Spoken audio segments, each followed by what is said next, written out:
Hola, buenas noches. Qué gusto encontrarnos nuevamente con ustedes en este espacio que se ha constituido para que aprendamos un poco sobre el control fiscal, que entendamos qué está haciendo la Contraloría Departamental para trabajar por nuestros recursos públicos, por su cuidado, pero sobre todo para que ustedes entiendan que esta es una responsabilidad conjunta. Hoy como invitado tenemos al doctor Jorge Quiñones Cortés. Él es el director operativo de control fiscal, uno de esos procesos misionales importantísimos en nuestra entidad y que nos permite o a través del cual realizamos eso que se ha denominado control fiscal micro. Pero para hablar de eso, pues precisamente quisiera, doctor Jorge, además de darle la bienvenida y de agradecerle por estar aquí, empezar porque le contemos a la gente en palabras claras y como muy precisas qué es control fiscal micro y cómo realmente es que nosotros en la Contraloría definimos en qué momento o a qué entidades vamos a ir, a quiénes vamos a ir a hacerle nuestro proceso auditor, a quiénes vamos a vigilar en el año, un poco cuál es esa metodología que se utiliza. Muchas gracias por la invitación a este programa y poder debatir con la comunidad vallecaucana todos aquellos aspectos que básicamente son actividades normales dentro del ejercicio de control fiscal. Primero que todo quiero aclarar dos inquietudes. La primera es que nada en la Contraloría se hace al azar, ¿sí? Básicamente la Contraloría está inmersa en un sistema integral de gestión, lo cual implica ese sistema básicamente cumplir con unas normatividades.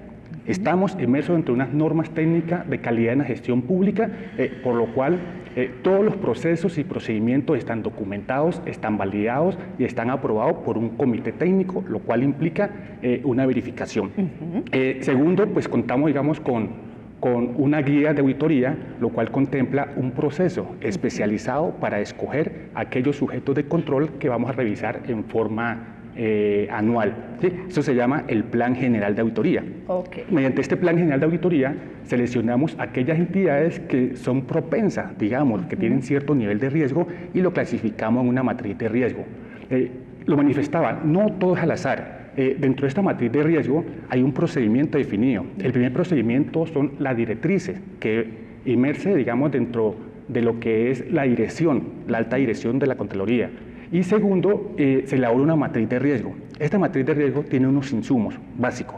El primero es antecedentes que tenga la entidad en periodos anteriores. Pero antes de que usted me vaya contando un poquito cuáles son como todas esas metodologías, es claro que nosotros en este momento contamos con 152 sujetos de control, es decir, 152 entidades en todo el departamento del Valle del Cauca, a las cuales nosotros le hacemos seguimiento a través de las auditorías o de lo que denominamos proceso auditor.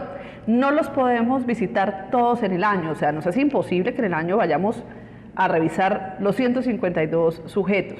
Entonces hay una forma en la cual, digamos, a través de unos procedimientos como usted los ha determinado técnicos, se hace una selección de un número determinado de sujetos a los cuales se les va a hacer, digamos, esa visita. Sí, efectivamente, son 152 sujetos de control que están inmersos en todo el departamento del Valle del Cauca, lo cual implica una clasificación. O sea, no todos podemos hacer la auditoría por nuestra capacidad logística, humana y presupuestal. Entonces se elabora un PGA, que es el Plan General, y se clasifica en una matriz de riesgo fiscal. Esa matriz, lo manifestaba, tiene unos elementos para poderse clasificar. Tenemos elaborado, digamos, esta matriz de acuerdo a unos procedimientos que, primero que todo, identificamos el riesgo de la entidad. Segundo, verificamos antecedentes de la entidad en periodos auditores anteriores. Y también el cuento, digamos, de denuncias de la ciudadanía, denuncias de los medios de comunicación y básicamente también lo que tenga que ver con el fortalecimiento y el enriquecimiento de las cuentas.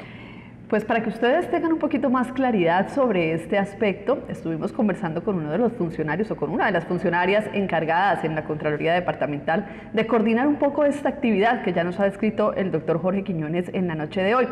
Así, más o menos, se estructura el PGA o el Plan General de Auditorías de la Contraloría Departamental.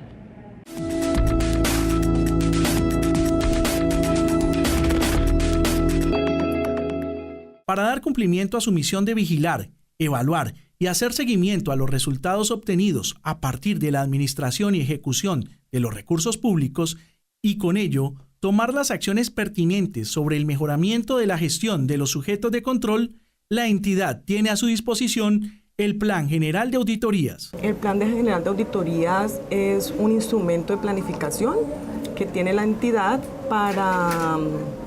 que es elaborado técnicamente para definir los sujetos de control que se van a auditar en un periodo determinado.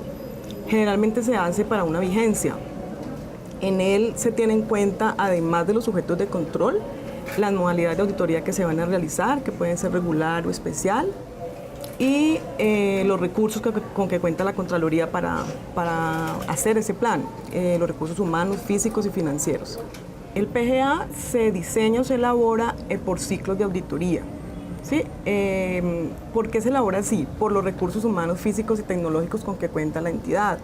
Entonces, sobre todo el recurso humano, que es con el que debemos planear entre 4 y 5 ciclos en la vigencia para poder llegar a un mayor número de sujetos de control a ejercer control fiscal. Es por ciclo las auditorías regulares y las especiales se trabajan de acuerdo también a ese recurso que tenemos.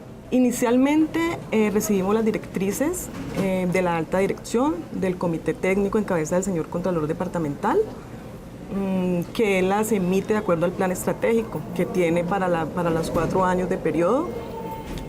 Luego un subcomité que tenemos en la Dirección Operativa de Control Fiscal, en el proceso de control fiscal, se llevan esas directrices, esos lineamientos como gerenciales, se tienen en cuenta y posteriormente se califica cada uno de los sujetos de control. En este momento tenemos 152 sujetos de control de acuerdo a unos riesgos de cada uno de ellos. Esos riesgos son el resultado de ponderar 3 componentes. El primero es el presupuesto, los recursos de cada sujeto de control. El segundo son los hallazgos que se le hayan determinado, los presuntos hallazgos que se hayan determinado en la última auditoría. Y el tercer componente son los resultados de la última auditoría practicada del sujeto de control. Una vez tenemos esos componentes, se ponderan, se emite un resultado que genera un alto, mediano o bajo impacto por sujeto de control y de esta manera, de acuerdo a ese impacto, se priorizan los sujetos de control a auditar en un periodo determinado, que en este caso es para una vigencia. La gobernación es un sujeto de control de los más fuertes que tenemos por el presupuesto que maneja, y en el caso de un sujeto pequeño generalmente es porque el presupuesto es muy pequeño y porque los resultados de las últimas auditorías pues no dan un nivel de riesgo que amerite incluirlo cada vez que hacemos un PGA. El Plan General de Auditorías del 2015 tiene programadas 30 auditorías regulares, 111 auditorías especiales y 24 de seguimiento, para un total de 245 auditorías en el año.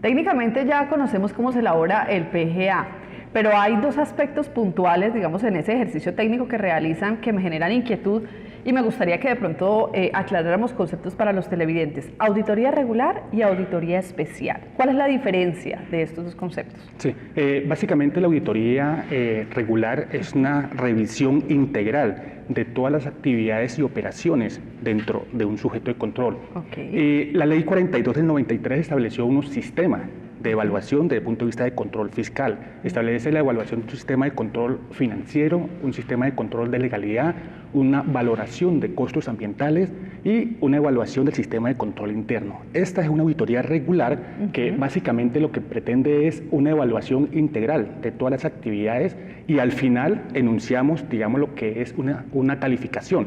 Y esa calificación es el vencimiento. La auditoría especial básicamente comprende lo que es un punto detallado de una revisión especial. ¿Sí? Su nombre lo indica. La parte especial simplemente es un asunto o una actividad especial que nos dedicamos a esa revisión. Ese PGA lo hacemos como por temporadas, por bloques, derecho, tenemos un cronograma, los sujetos de control conocen en qué momento vamos a llegar allá.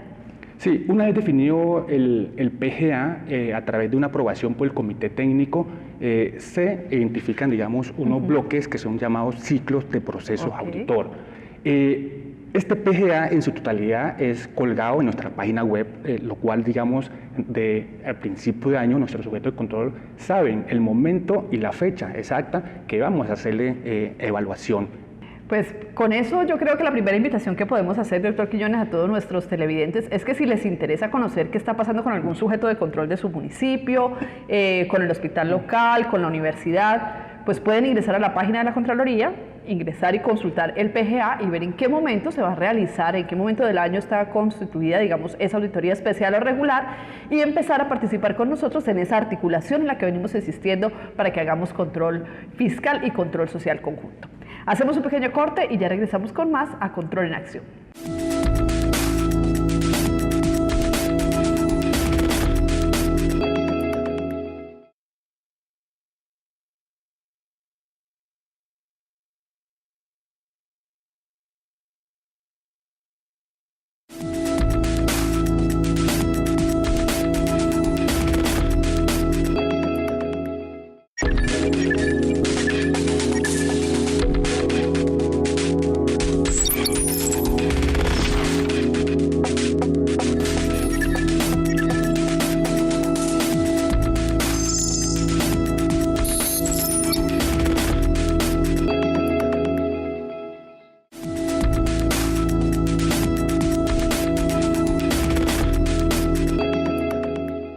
Tenemos una pregunta que nos ayuda a ir educando precisamente a nuestro público en el tema del control fiscal. ¿Cómo se diferencian las competencias entre los entes de control? ¿Qué les podemos decir sobre eso, doctor Quiñones? Sí, es una pregunta muy importante, Soreli, y básicamente está enfocada hacia las competencias que tiene, digamos, cada entidad y la responsabilidad que tiene cada entidad dentro de la estructura del Estado, digamos, colombiano. Una de ellas es la función que cumple, digamos, la Contraloría Departamental, es la vigilancia de los recursos públicos. Es decir, si hay algo que atente contra los recursos públicos, la competencia es de la Contraloría Departamental, o de las Contralorías en este caso, digamos. Sí, efectivamente, como órgano de control fiscal, ¿sí? Básicamente revisa lo que es el patrimonio del Estado, bienes y recursos de propiedad del Estado. Y existen otras entidades, como en el caso de la Procuraduría General de la Nación, lo cual vigila lo que son comportamientos de la persona. O sea, si un servidor público está faltando a su labor o a su función, entonces quien debe entrar a mirar y a calificar o a tomar medidas en ese caso debe ser la Procuraduría. Efectivamente, la Procuraduría General de la Nación básicamente es la responsable de evaluar y verificar, digamos, sus comportamientos en los funcionarios públicos. Y ya si hablamos de temas de delitos o aquellos que están tipificados en el Código Penal, entonces sabemos que quien va a intermediar en ese aspecto será la Fiscalía General de la Nación. Efectivamente, aquellas actividades que son inmersas dentro de los delitos penales es de competencia de la Fiscalía General de la Nación. Bueno, entonces eso es claro. Ya saben entonces cuáles son las diferentes competencias que tienen los entes de control. Pero retomando el tema que nosotros veníamos trabajando. Nosotros tenemos programado el PGA, se realizan los procesos auditores de acuerdo a esa programación que se tiene, se visitan los sujetos de control, se conceptúa sobre su manejo, sobre el trabajo que han realizado, su gestión. Pero finalmente todo este trabajo que se hace a través de su dirección operativa de control fiscal, ¿cuál es el impacto que tiene? ¿Qué es lo que busca realmente en nuestros sujetos de control? El fin último de toda evaluación desde el punto de vista de control fiscal básicamente es la defensa de los recursos públicos, el buen uso de los recursos públicos. Y efectivamente, una vez emitido el informe final, las entidades lo que buscan es realizar un plan de mejoramiento que de cierta forma lo que pretende es corregir aquellas deficiencias que ha encontrado. Y por otra parte, lo que pretendemos dentro de la Contraloría Departamental del Valle del Cauca es que las entidades, digamos, adquieran una capacidad institucional, de que estas entidades básicamente sean unas entidades que tengan un autocontrol, que las oficinas de control interno son importantes dentro de la cada una de dependencia para que de forma constante gestionen básicamente la administración de aquellas actividades y operaciones internas. Mucha gente cuando le mencionan la Contraloría siente temor y en algunos casos de manera jocosa inclusive le han dicho la asustaduría. Sin embargo, esa visión ha venido cambiando con este ejercicio que se lidera desde control fiscal, que viene dentro de esa mirada estratégica que tiene la Contraloría del Valle en este momento. Queremos que ustedes conozcan cuál es la perspectiva que tiene uno de esos sujetos de control que visitamos frente al proceso auditor que podemos llevar a cabo con ellos.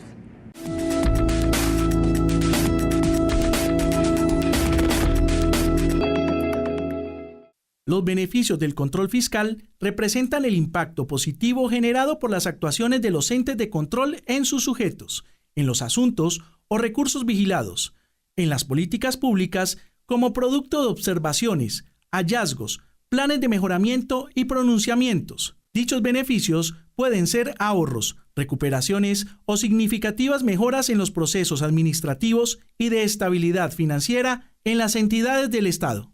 El Hospital Mario Correa Rengifo es una de esas segundo nivel del departamento. En el esquema de salud de la nación hay nivel 1, nivel 2, nivel 3, nivel 4 y hacia arriba. Regularmente la crisis se agudiza más en el nivel 2 hacia arriba. En el nivel 1 no ves ningún tipo de inconveniente en las instituciones porque son recursos frescos, ellos contratan por capitación, nosotros contratamos por evento. Y no somos ajenos a la crisis, no somos ajenos a las dificultades que tiene el sector salud como hospital, pero hemos logrado entender que el sistema ha cambiado en los últimos 2 años. Hace 2 años tú encontrabas una población que el 50% la pagaba el Estado y el otro 50% la pagaba la EPS. Hoy el 100% la paga la EPS. ¿Eso a qué nos obliga? A ser competitivos, a trabajar al subsidio a la demanda. Si yo atiendo pacientes, me pagan. Hace 3 años, si yo atendía a un paciente, no lo atendía el Estado, me pagaba. Cuando se acabó, entendimos de que dependemos de nosotros, de nuestro trabajo, empezamos a mejorar los procesos. Era un hospital que hace 2 años y medio estaba en mi primer puesto para ser liquidado. Y en Mario Correa hoy, con todas las dificultades que tiene, digamos que es como el hospital de mostrar de nivel 2 del departamento. Eso es importante en el sentido de que se puede evidenciar de que el problema no es tanto del sistema, sino también de las instituciones al interior de cómo se manejan las empresas. Entonces, que hemos entendido que es una responsabilidad social el servicio de salud, porque también tenemos que ser eficientes desde el punto de vista funcional y operativo. Y hemos logrado avanzar en esa dinámica. Digamos que en el primer año fue un poco difícil, digamos en ese proceso de conocernos, de definir, digamos, cuál es el alcance, cuál es la dinámica de la Contraloría, sin dificultades. El tema también de cultura de lo que se manejaba en la Contraloría fue un poquitico difícil.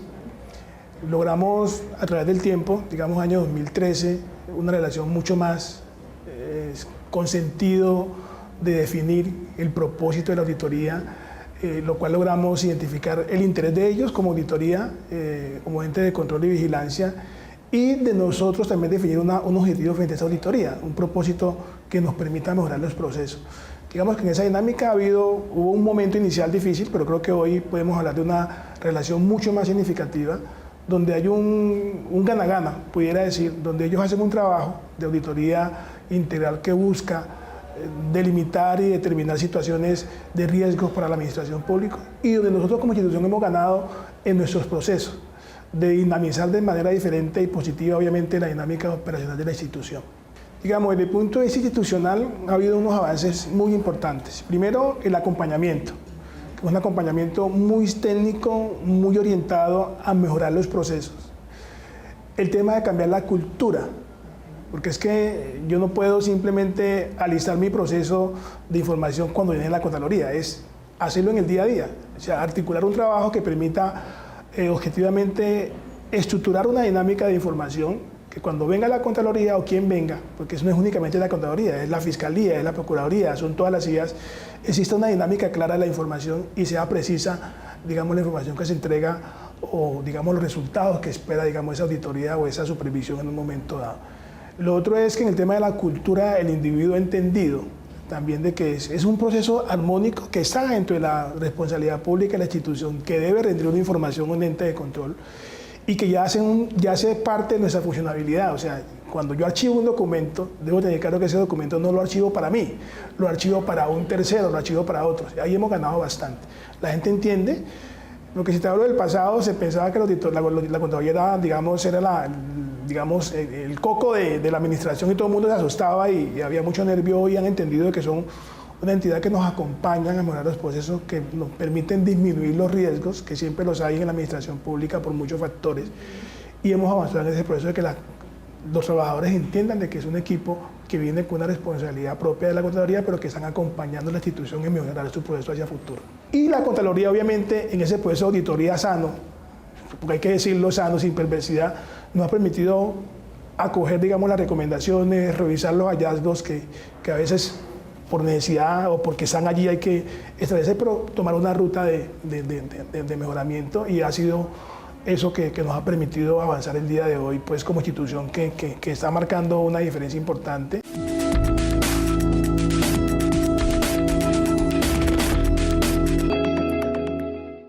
exitosas, o por lo menos que nos dicen que efectivamente el trabajo que hacemos vale la pena porque hay mejoras en instituciones públicas.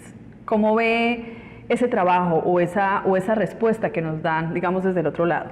Es satisfactorio básicamente porque se ha realizado un trabajo de innovación, de creación en el proceso de control fiscal, lo cual no tiende a ser un control policivo como era llamado anteriormente, sino que tiende a ser un control proactivo, lo cual, digamos, la pretensión inicial es que las entidades tengan capacidad institucional de hacer su propia gestión desde el punto de vista de organización, de su capacitación y aparte, digamos, de su direccionamiento estratégico.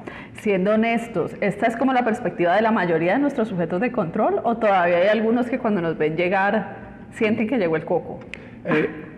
Sí, efectivamente, ha sido un trabajo arduo por parte de esta administración en lograr, digamos, reflejar esa imagen, una imagen amigable, no cómplice, digamos, para que no se malinterprete. Y eso es bueno dejarlo claro. Sí, pero existe en cierta forma la reacción favorable entre los sujetos de control en que esta actividad de control fiscal es un proceso que básicamente lo que genera, ¿no?, es ganar en la administración pública para un bienestar común.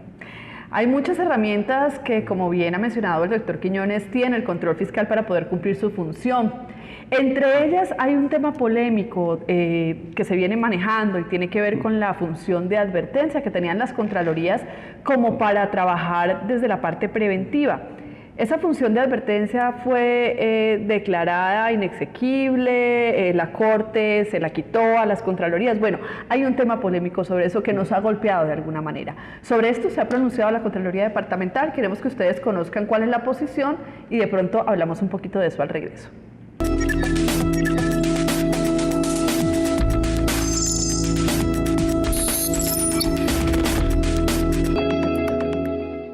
Al control fiscal le han venido dando golpes sucesivos. El último golpe de muerte al control fiscal se dio el 11 de marzo de la presente anualidad. La Honorable Corte Constitucional, a través de su sentencia C-103 del año 2015, acepta los argumentos expuestos por la doctora Marcela Monroy en esa demanda de inconstitucionalidad frente al artículo 5º, numeral 7º del decreto 267. Dicho artículo establecía la función de advertencia como un mecanismo proactivo para que los entes de control pudieran en tiempo advertir, vale la redundancia, a los sujetos de control en relación con operaciones en curso que pudieran generar detrimento al patrimonio público. La doctora Monroy consideró con sus razones que la función de advertencia violaba el principio de la posterioridad y selectividad del control fiscal consagrado en la Constitución del 91. Tal vez tendría sus razones. Recordemos que el Contralor Turbay, en todo el ejercicio de su trabajo como Contralor, realizó aproximadamente 100 funciones de advertencia. El doctor Gamarra fue más austero y no alcanzó ese número. Pero la doctora Morelli, anterior Contralora General de la Nación, expidió más de 1.400 funciones de advertencia. Se entendió que se paralizaba la administración pública. Y desde esa perspectiva llamó la atención de los estudiosos del derecho, quienes consideraron que la función de advertencia era una violación al principio de selección posterior y selectiva que consagra el artículo 267 de la Constitución. ¿Cómo nos deja de mal parado el hecho de que se abandone una herramienta tan importante para prevenir perjuicios al patrimonio público? Pues evidentemente en la Contraloría del Valle lo hemos sufrido. Durante estos 3 años hemos realizado solamente 18 o 20 funciones de advertencia, todas con el impacto necesario e importante y prudente para evitar la consumación al detrimento del patrimonio de los vallecaucanos. Recordarán ustedes las funciones de advertencia que hicimos en relación con rentas departamentales, la función de advertencia que realizamos en relación con planeación departamental y lo que era la presentación y viabilización de los proyectos de regalías, la función de advertencia que realizamos en el tema del impuesto automotor. Todas estas funciones de advertencias, la función de advertencia que realizamos en el caso de Upenval, Ustedes recordarán que había estado en la puerta de perderse unos recursos por parte del departamento. Todas estas funciones de advertencia, estas alertas tempranas, generaron ahorros importantes para el departamento. Hoy perdemos una herramienta fundamental, que es proactiva y que debe ir en beneficio del correcto uso de los recursos públicos. Vamos a ver qué otro golpe le dan al control fiscal. El control fiscal ha quedado herido de muerte.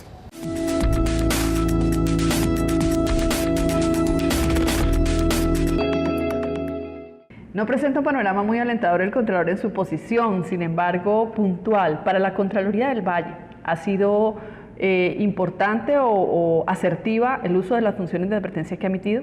Sí, efectivamente ha sido un uso racional, o fue un uso racional en su momento cuando todavía lo podíamos emitir, y especialmente hoy en día pues tenemos que buscar otro mecanismo para poder, digamos, combatir, ¿sí?, aquellas actividades, digamos, que se han presentado, como es el caso de las auditorías en tiempo real, que ya ustedes han tenido oportunidad de conocer ese aspecto. Doctor Quiñones, yo le agradezco mucho que haya estado con nosotros esta noche y nos haya contado un poquito de ese trabajo importante que se realiza desde la Contraloría en esa columna vertebral que es el control fiscal. Tendremos oportunidad para seguir hablando de él porque hay mucho todavía para contarle a la comunidad vallecaucana, pero sobre todo para que ellos entiendan cuáles son las formas en que pueden trabajar con nosotros en ese ejercicio auditor. A ustedes los invitamos a que nos acompañen dentro de 8 días en esta cita especial que tenemos aquí en Control en Acción. Feliz noche para todos.